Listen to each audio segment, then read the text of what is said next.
التنسيق الميداني للمجازين المعطلين. العزة والكرامة جميع المعتقلين السياسيين في السجون الرجعية، ومن بينهم المعتقلين السياسيين الذين يخوضون إضرابات مفتوحة عن الطعام. المجد والخلود لشهداء هذا الوطن الجريح، وعلى رأسهم شهداء العطالة الشهيد محمد بودروة، الشهيد كمال الحساني، الشهيد عبد الوهاب زيدون.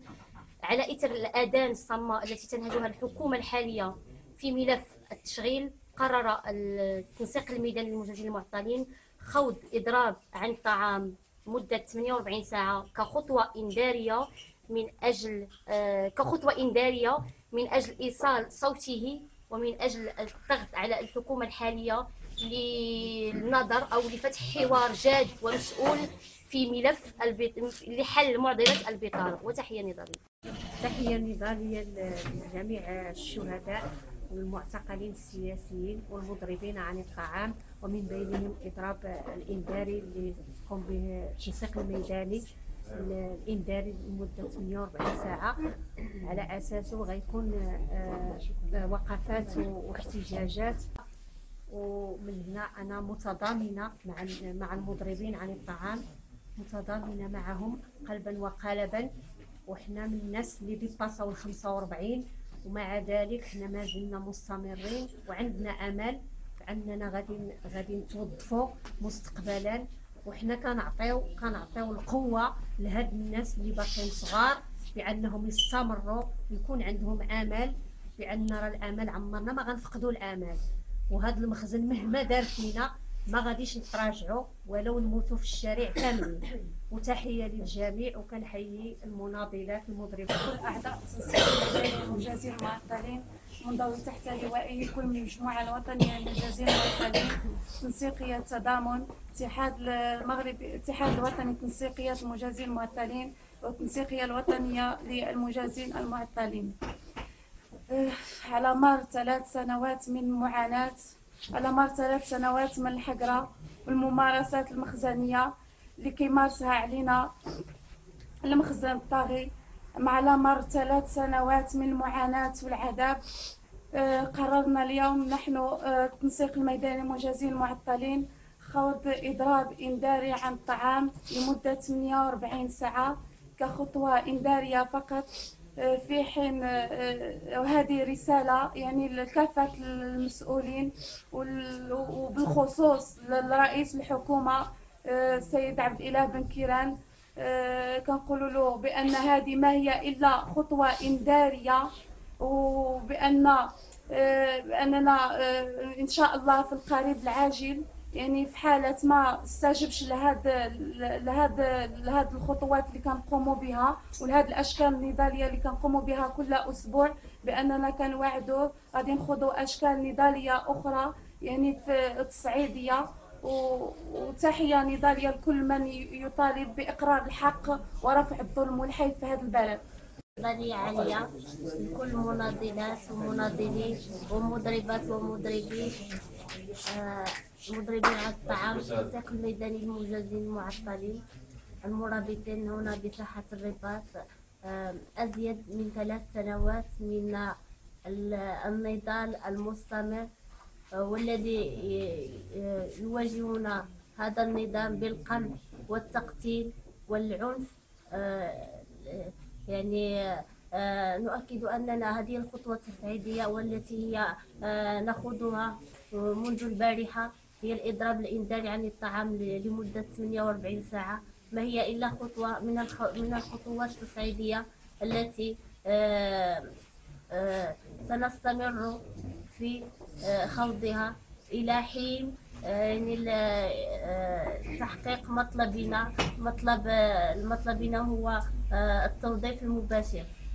وكذلك من هذا المنبر نحيي كل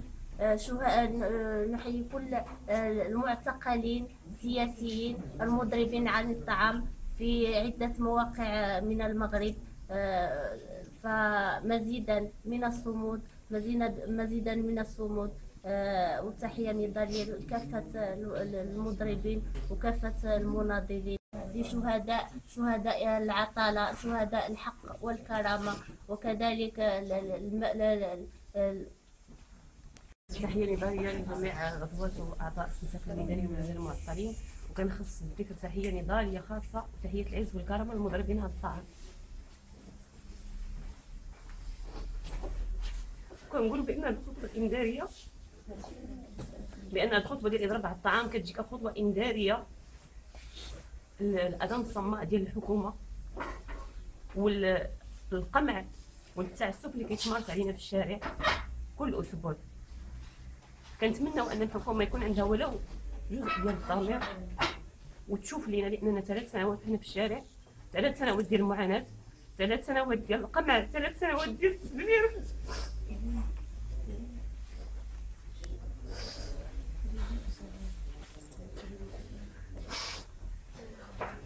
كنتمنى يكون ولو جزء ديال الضمير ويشوفوا من حال هاد الناس، يشوفوا من حال الناس اللي باتوا 45 سنة، يشوفوا من حال هاد الفتيات اللي تاركين الأسر موراهم. وكنقولوا بأن هنا ما غاديش يكون لحد هنايا، واخا كنبكي، ولكن ما غنتوقفش حد يومين ولا حتى 140 ساعة ديال الإضراب على الطعام. أنا كنقول أنه إلا كان إضراب مفتوح على الطعام غادي نخوضو، كان اي شكل صعيبي غادي نخوضو، وما غاديش نتخلى على المطلب ديالي اللي هو التوظيف المباشر، وما غنمشيش نضربات حتى ندير، واما يديوني للقبر. وتحيه نضاليه لجميع المضربين. تحية نضالية عالية لجميع الأطر المعطلين في الساق الميداني، وخاصة للمضربين والمضربات عن الطعام. حنا كنخوضوا هذا الإضراب عن الطعام نتيجة التعسف اللي كيجرى علينا في الشوارع منذ 3 سنوات، والمعاناة اللي كنعانيو.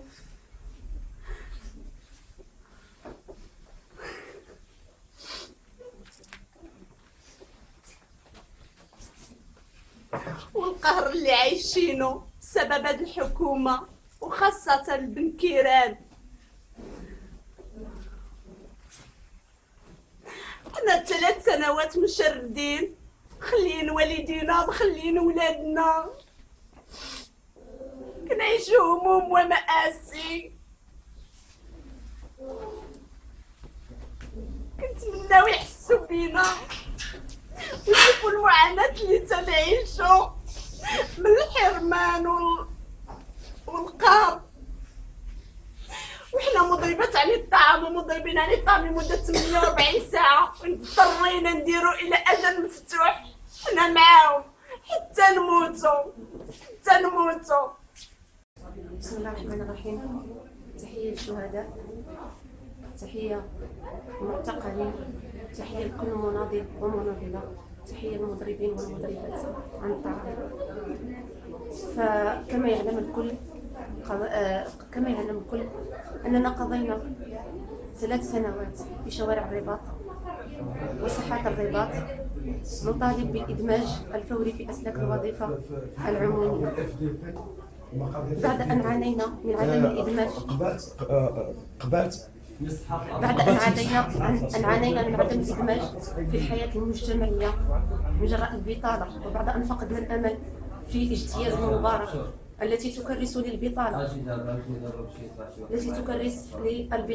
كل هذا كان سببا للخوض في أشكال والاستمرار في الأشكال النضالية التي يواجهنا بها المخزن بسياسة العصا الغليظة وبالقمع الجسدي والنفسي والاعتقال التعسفي، وصولا إلى بل لم يتوقف الأمر عن هذا، بل وصولا إلى سقوط شهداء، بدءا بالشهيد محمد بودروة برميه من سطح طنابيك، والشهيد محمد الوردي الذي توفي أثناء الشكل النضالي بسكتة قلبية، والشهيد البهجة الذي مات مسموما الذي استشهد مسموما، وفاطمة وزيدون الذي أحرقته الأيادي الغادرة. فإذا كانت سياسة الدولة تعتمد ثقافة العصا الغليظة والقمع الجسدي والنفسي كحل أو كمقاربة لحل مشكل البطالة، بالإضافة إلى تصريحات بن كيران العنترية والجوفاء التي تهدف إلى إخراس صوت النضال، ناسيا أن هذا الصوت صوت النضال هو الذي أوصله إلى رئاسة الحكومة. فنحن نقول أننا نخوض كأول خطوة قد خضنا خطوات تصعيدية، لكننا بدءا من هذه الخطوة خطوة خوض إضراب عن الطعام إنذاري، فنحن سنخوض أشكال نضالية أكثر تصعيدا، وليتحمل هذا النظام الفاشل وهذه السياسة الفاشلة كامل المسؤولية في نتائج هذه الأشكال النضالية.